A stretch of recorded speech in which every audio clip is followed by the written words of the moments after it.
राम जन्मभूमीनंतर कृष्ण जन्मभूमी गर्जना सुरू झाली आहे. पूजा अर्चनामध्ये आधी काय सांगणार?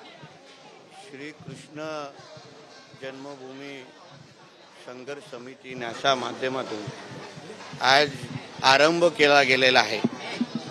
मुळात जे आमचे आहे ते आम्हाला मिळालंच पाहिजे आणि त्याच्यावर आमचा अधिकार आहे.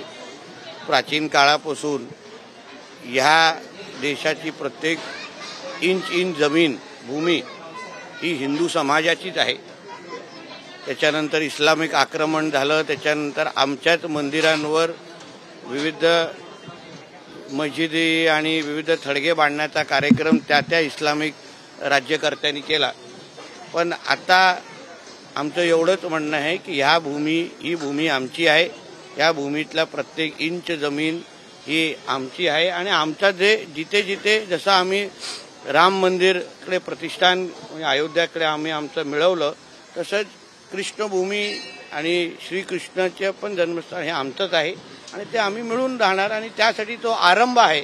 तो आरंभ आजपासून झालेला आहे. तर धार्मिक कार्याची सुरुवात झाली, मात्र या जागांवर पुन्हा एकदा मंदिर बांधण्यासाठी राम मंदिराप्रमाणे आंदोलन उभं राहील की कायदेशीर मार्गाने याचा ते आता एका बाजूला कायदेशीर मार्गाने आम्ही सगळे चालतच आहोत. तुम्हाला प्रत्येक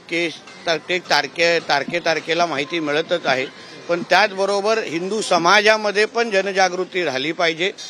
हिंदू समाज जागृत झाला पाहिजे. हिंदू समाजाला हा संदेश गेला पाहिजे की आपण सगळे एकत्र म्हणून आपल्या ह्या भूमीला जे आपल्याकडून काही काळासाठी घेतलं गेलं त्या प्रत्येक इंच जमीन श्रीकृष्ण जिथे आपलं मंदिर आहे ते परत एकदा आपला अधिकार जो आपला आहे तो अधिकार मिळवण्यासाठी या हिंदू राष्ट्रामधला प्रत्येक हिंदूंनी तसंच उभं राहून खांद्याला खांदा लावून काम केलं पाहिजे, पुढं आलं पाहिजे आणि हिंदू म्हणून आवाज उचलला पाहिजे. यासाठी हा आरंभ केला गेलेला आहे. गेल्या काही वर्षांमध्ये नितेश राणेंनी भाजप आणि एकंदर संघाच्या किंवा हिंदुत्ववादी विचारांचा प्रखर पुरस्कार करत भूमिका मांडल्या होत्या. आता मंत्री म्हणून काही त्यामध्ये शेवटी एक लक्षात घ्या, कुठलाही पद आमच्या नावापुढे लागण्या अगोदर आमच्या जन्म आणि मृत्यू पत्रिकेवर आम्ही हिंदू आहोत हे उल्लेख आहे. हे आपण कोणीही विसरता कामा नाही. ही पदं ही जबाबदारी आहेच, पण हिंदू म्हणून ते आमचं कर्तव्य आहे. ज्याच्यामुळे आम्ही आमचा प्रत्येक श्वास घेतो, ज्याच्यामुळे आम्ही समाजामध्ये वावरतो, ती आमची ओळख आहे आणि आमचा धर्म हा सर्वात प्रथम आमच्यासाठी असल्यामुळे ती जबाबदारी मी प्रामुख्याने नेहमी पार पाडत आलेलो आणि पुढेही पाडणार. संतोष देशमुखांच्या प्रकरणामध्ये मुख्यमंत्र्यांनी महत्वाची भूमिका आहे. बोला.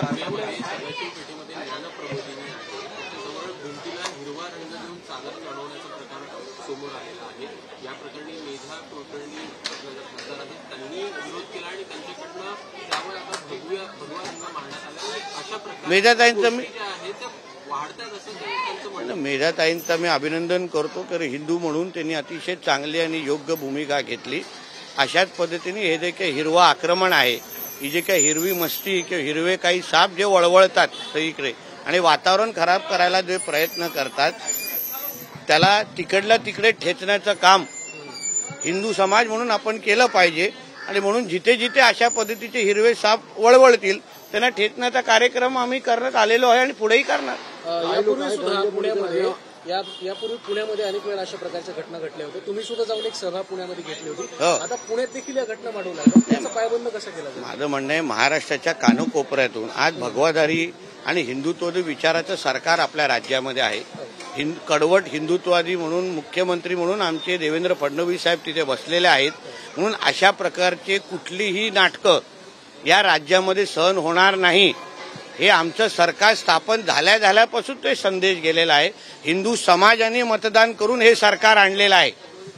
म्हणून त्यांचं संरक्षण करणं, त्यांना सुरक्षित ठेवणं आणि अशा पद्धतीचं हिरवं आक्रमण तिकडल्या तिकडे ठेचणं थांबवणं हे आमचं परम कर्तव्य आहे. म्हणून जिथे तुम्हाला पुणे असो, महाराष्ट्राच्या कानकोपऱ्यात कुठेही अशी कुठेही मस्ती असेल ती का आता सहन केली जाणार नाही. चला, धन्यवाद.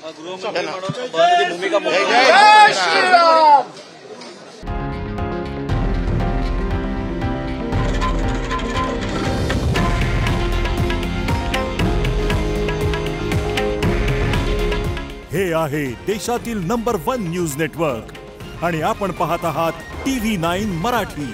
काळजी तुमची, हित महाराष्ट्राचं.